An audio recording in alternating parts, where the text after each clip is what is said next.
lazima uvuviwe. Sasa tumekuwa na washirika wengi wasiokuwa na roho ya Mungu, ila wana roho ya mazoea. Unazoea kama kale tunasema, kwa kuwa unaona uwepo ni mwingi, unakuwa unaona ni mambo ya kawaida.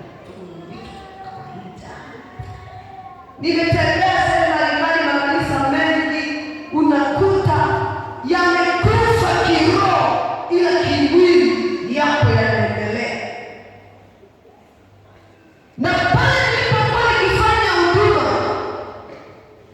zile huduma za moto, kwa sababu ya Roho Mtakatifu kuzilisha nguvu zake, mautu yaliyokufa kiroho huwa yanaanza kushangaa.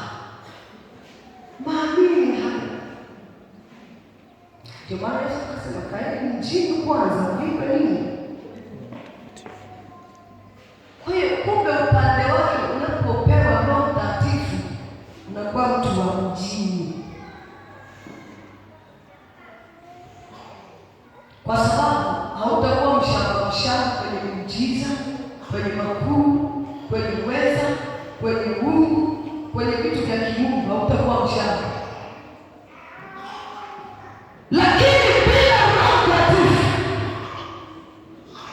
hakuna kitu kitazamishwa kwenye maisha yako.